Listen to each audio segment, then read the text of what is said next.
بسم اللہ الرحمن الرحیم۔ اللہم صلی علی محمد وآل محمد وصحابہ وبارک وسلم۔ محرم الحرام اور واقعہ کربلا کے تناظر میں لکھا گیا ڈاکٹر توحید صاحب کا تازہ ترین کالم، صداقت اور کرب و بلا۔ کل فیس بک پر سکرول کرتے ہوئے برادر مکرم کرامت حسین بخاری کا تازہ کلام نظر نواز ہوا۔ ایک کاغذ کے ٹکڑے پر ہاتھ سے لکھے ہوئے 2 اشعار تھے۔ عجب غضب کا کلام تھا، ایک وادی تحیر میں لے گیا۔ لمحوں کے درمیان کچھ ایسا ربط ہوا کہ ضبط کو بہا کر لے گیا۔ ایک عجب کیف آور کلام تھا۔ یہ فقیر دم بخود ہو کر رہ گیا۔ منقبت کے 2 اشعار تھے، بس ان 2 اشعار نے ایک سما باندھ دیا۔ پہلے وہ اشعار سن لیں اور ان کا لطف لیں۔ سچی بات یہ ہے کہ یہی اشعار زیر نظر کالم کا محرک بنے۔ عقیدت بڑھتی جاتی ہے، مودت ہونے والی ہے۔ عقیدت بڑھتی جاتی ہے، مودت ہونے والی ہے کہ مجھ پر آل اطہر کی عنایت ہونے والی ہے۔ نہاد ہو کر نیا جوڑا پہن کر کیوں نہ جاؤں میں، نہاد ہو کر نیا جوڑا پہن کر کیوں نہ جاؤں میں، لحد میں مجھ کو مولا کی زیارت ہونے والی ہے۔ یہ اشعار دیکھ طبیعت موزوں ہونے لگی۔ بے اختیار ایک شعر وارد ہوا: دل کی جو زندگی ہے وہ ذکر حسین ہے، دل کی جو زندگی ہے وہ ذکر حسین ہے، معراج ہے جو فکر کی فکر حسین ہے۔ وہ ذات جس نے یہ کائنات بنائی، ظاہری بھی اور باطنی بھی، جس نے اس کائنات کو چلانے کے کلیات و قوانین بنائے، ظاہری بھی اور باطنی بھی، اسی نے یہ قانون بھی بنا دیا کہ صداقت کا قافلہ کرب و بلا سے گزرے گا۔ تاریخ انسانی کا مطالعہ کریں تو ایسے معلوم ہوتا ہے جیسے یہ قاعدہ ایک فطری قاعدے اور کلیے کی طرح اٹل ہے۔ صداقت محض ایک لفظ نہیں بلکہ ایک جہان معنی ہے، اور یہ معنی ایک بھرپور وجود بھی رکھتا ہے، اور خارج میں اسے اپنے ظہور کے لیے وادی کرب سے گزرنا ہوتا ہے۔ گویا ایک تخلیقی کلیے کی طرح یہ بھی ایک ازلی ابدی کلیہ ٹھہرا۔ جس طرح ایک انسانی وجود کو اس دنیا میں لانے کے لیے بے پناہ کرب سے گزرنا ہوتا ہے، اسی طرح شاید صداقت بھی ایک ایسا وجود ہے جو عالم شہود میں ظہور کرنے کے لیے وادی کرب و بلا سے گزرتا ہے۔ صداقت کا دعویٰ ہر کس و ناقص کے پاس ہوتا ہے، لیکن دشتے کرب و بلا سے گزرنا فقط انہی کا کام ہے جن کا نام صداقت کے ہم مانی ہو جاتا ہے۔ ماننے والے تو مانتے ہیں، لیکن معروضی دنیا میں صداقت کا جوہر دکھانے کے لیے کاروان صداقت کو کرب و بلا سے گزرنا ہے۔ غور طلب بات ہے، جب جھوٹا بھی سچا کلام سنانا شروع کر دے تو سمجھ لینا چاہیے کہ صداقت خطرے میں ہے۔ جب مسند اسلام پر جھوٹا شخص فائز ہو جائے تو یہ سمجھنا کچھ مشکل نہیں کہ اسلام خطرے میں ہے۔ ایسے میں صداقت کے امین پر لازم ہو جاتا ہے کہ وہ میدان کرب و بلا میں بنفس نفیس اترے اور صداقت کی ایسی نستعلیق شہادت دے کہ جسے زمانے کی دست برد کبھی نسخ اور مسخ نہ کر سکے۔ دونوں طرف قرآن پڑھا جا رہا ہے، بلکہ مصحف نیزوں پر بھی بلند کیے جا رہے ہیں، جبکہ صداقت کا پیکر اپنے پیروکاروں کو پکار رہا ہے: خبردار، دھوکے میں نہ آنا۔ اس سے قبل صادق اور امین ذات صلی اللہ علیہ وآلہ وسلم بھی امت کو متنبع کر چکی تھی کہ قرآن ان کے حلق سے نیچے نہیں اترے گا۔ تاریخ نے دیکھا کہ وجود صداقت کی آواز پر لبیک کہنے والے فلاح پا گئے اور کتاب کو کافی سمجھنے والے خسارے میں رہ گئے۔ ثابت ہوا کہ قرآن پڑھنے میں اور قرآن دیکھنے میں فرق ہوتا ہے، کم و بیش اتنا ہی فرق جتنا زمین اور آسمان کے درمیان ہوتا ہے۔ صداقت ماننا آسان ہے، صداقت پہچاننا مشکل ہے۔ عقیدے اور عقیدت کی دھن میں صداقت والوں کی بات کرنا اور دہرانا آسان ہے۔ یہ ہم ایسے کم کوش لوگوں کے حصے میں آتا ہے۔ لیکن صداقت کی پہچان ایک کار دشوار ہے۔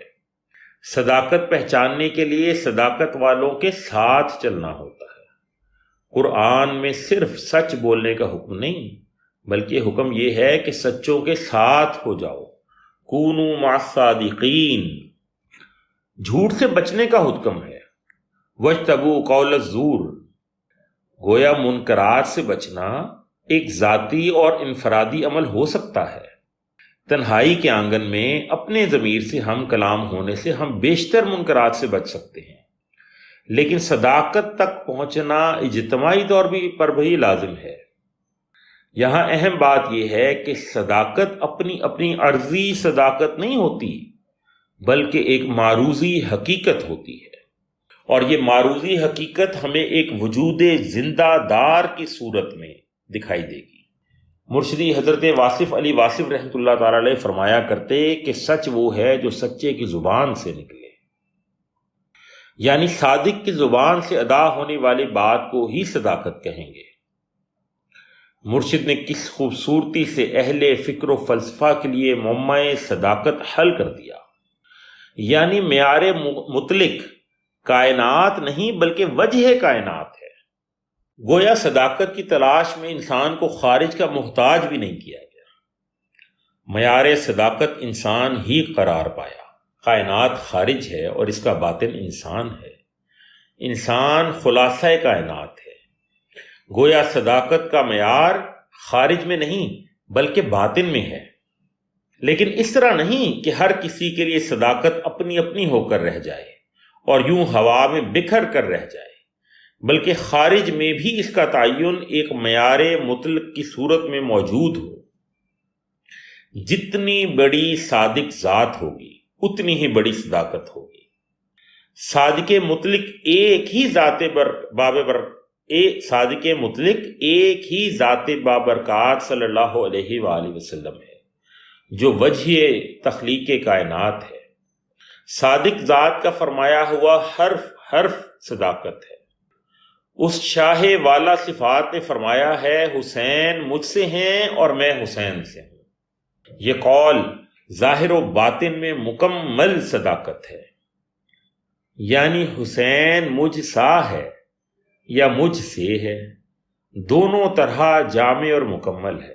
اس صداقت پر غور کر لیا جائے تو ماضی، حال اور مستقبل کے بہت سے عقدے اور عقیدے حل ہو جاتے ہیں۔ صداقت کا معیار مطلق اب رہتی دنیا تک وہی شاہ سوار کربلا ہے جس کی ابتدا میں حق و صداقت کے قافلے روا دوا ہیں۔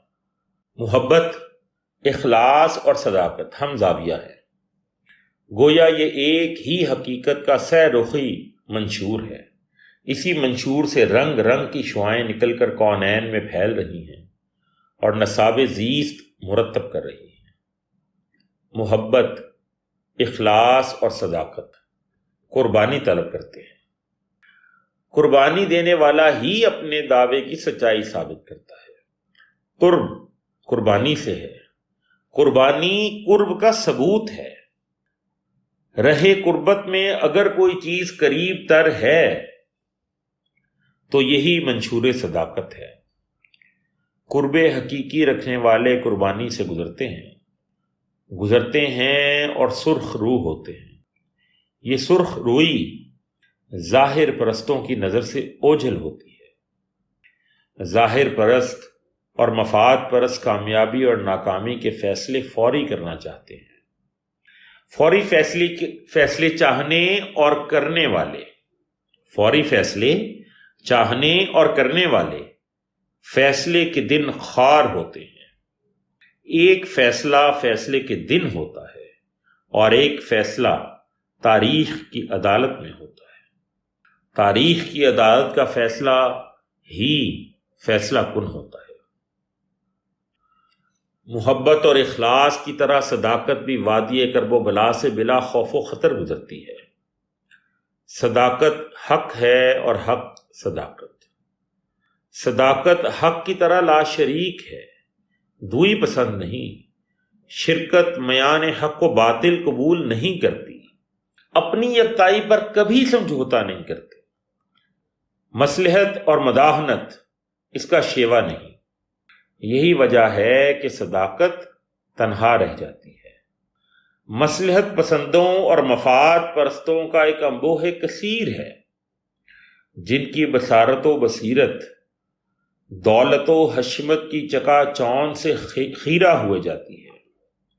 ایک گروہ کثیر ہے جو مال و زر کے زور سے پھیلائی ہوئی محلاتی سازشوں اور ڈس انفارمیشن کے جال میں پھنس جاتا ہے۔ ادھر دشت کربلا میں ایک پیکر صداقت ہے جو تنہا کھڑا ہے۔ یہ تنہائی دراصل ایک نغمہ یکتائی ہے۔